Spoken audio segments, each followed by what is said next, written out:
Hey everyone, so have you ever had a situation where you didn't know how to respond when a non-vegan would argue about veganism with you? Or are you just curious to see what sort of claims are made by non-vegans? That's why in this video I'll be taking you through 10 vegan myths and how you can respond to them. Number 1. Eating vegan food is way too expensive. This claim is very false because some of our cheapest foods on the planet are whole foods, so your potatoes, your beans, your bananas, your fruits, your vegetables, beans, legumes, and you can make it as cheap or expensive as you want it to be. So if you're on a budget, you can stick to the whole foods, but if you want to splash out a bit, then you can buy the junk food. And many people say that vegan food is expensive, and the reason why it's expensive is because they're not subsidized by the government, whereas animal products are subsidized by the government, and that's why they stay at a relatively low price, even though it costs more to produce like one glass of milk, because if you take in factors like water, other resources like land and food that the cow needs to eat to produce that milk. But guess what? Meds are also expensive, and our number one killer on this planet is heart disease, which is associated with animal products. So, you know, you're investing in your health. Myth number 2.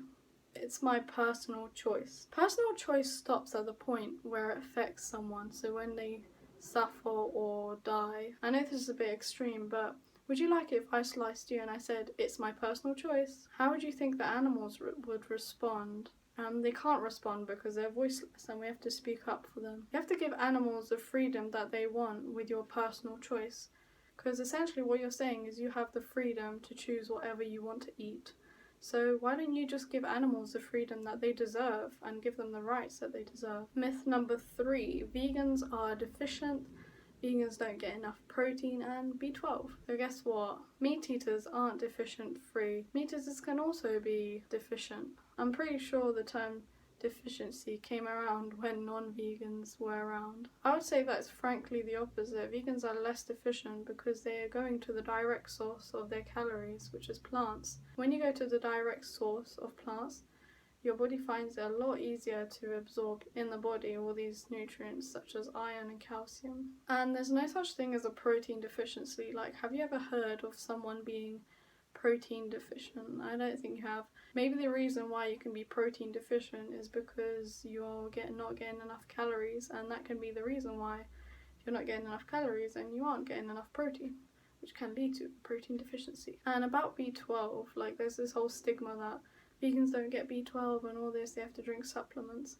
And in reality, everyone should be taking a B12 supplement because B12 is found in the soil, and in our modern era we wash things very, very, very frequently, so the B12 is basically not there and we need to supplement with a B12 supplement. Myth number 4 is that vegans always crave meat, hence why they buy plant-based substitutes such as burgers and sausages. No, vegans just don't want the stuff in between, the actual slaughter of an animal, to be able to enjoy a meal. And who said that vegans went vegan because they didn't like the taste of animal products?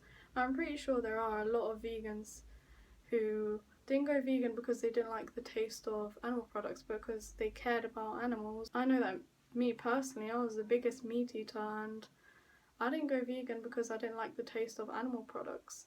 I could have happily enjoyed continuing eating animal products, but I knew that was the wrong thing to do because I learned about their suffering and what goes on behind the scenes. The 5th myth is that God gave us animals to eat. No religious text states that you have to eat animals. I don't know what loving and compassionate God will put animals on this planet to make them have the ability to suffer and cry and have pain, and then for us to just slaughter them, even though we can see with our own eyes that it's wrong. Like, if you showed some meat eaters where their food comes from and that they get stabbed and everything, what they don't see, then I'm pretty sure they would go vegan. So it's not a natural instinct to be eating animals. The 6th myth is that vegans can't get enough calcium and that calcium is needed for strong bones, hence we should be drinking milk. And I know why so many people would think this way, because we've all been conditioned to think that we need milk for strong bones through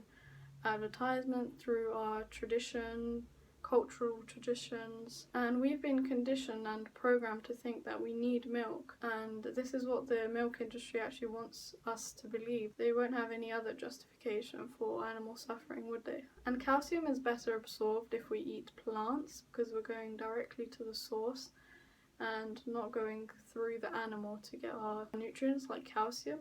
If you think about it, the cow gets its calcium from the plants. We can directly go to the plants and have better absorption of calcium. And there was actually a Swedish study done, and it clarified that there's a link between drinking milk and osteoporosis. And they found that the more you drank milk, the more osteoporosis there were, and hip fractures and bone loss. I'll link it down below if you want to read it a bit further. The next thing is that it's hard to be vegan, and I would say that you should just put your shoes in the animal's shoes. And if you told the animal, oh, it's a bit hard, but don't you think it's hard for the cow to carry 10 times more milk, or for her calf to be stolen just so we can drink the milk, or for the male chicks who get ground up alive because they can't produce any eggs?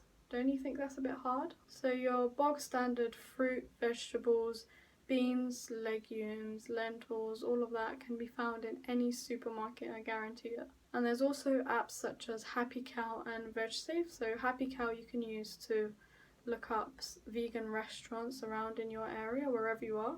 Just type in your location and filter vegan restaurants. And VegSafe can be used for all those like unclear animal products, like the E numbers on the back of packaging. You can check if they're an animal-based source or a plant-based source. And you can also do the same for clothing and cosmetics. Myth number 8 is that one person won't make a difference. This is just an excuse not to go vegan, and to be honest, you have 3 times a day where you can make the decision to either eat plant-based or to eat animal products, so everyone can make a difference in any way. And by being vegan a day, you save 1,100 gallons of water, 40 pounds of grain, 20 pounds of CO2 emissions, and 30 square feet of forest land each year. And also, let's not forget, nearly 200 animals' lives per year. Myth number 9, don't cows need to be milked or they'll explode? And no, you think that because you've seen cows are genetically modified to produce 10 times more milk than usual, and that's immense strain and pain for the mother cow to go through. And after the milk production declines, she's classed as spent and is sent off to a slaughterhouse for her meat. And let's just clarify that milk is for a baby calf. You're not a baby cow, so get off the milk. Cow's milk is for a calf.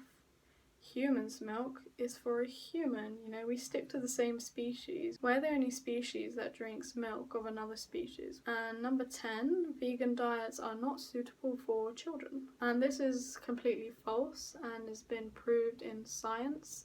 So the Academy of Nutrition and Dietetics, which is the world's largest organization of food and nutrition professionals, with over 100,000 credentialed practitioners, saying that a vegan diet can be suitable for all stages of life, including pregnancy, lactation, infancy, childhood, adolescence, older adulthood, and for athletes. And they also say that vegan diets are healthful, nutritionally adequate, and may provide health benefits for the prevention and treatment of certain diseases. And if you would like to look at this paper, then I'll link it down below. In conclusion, education is key.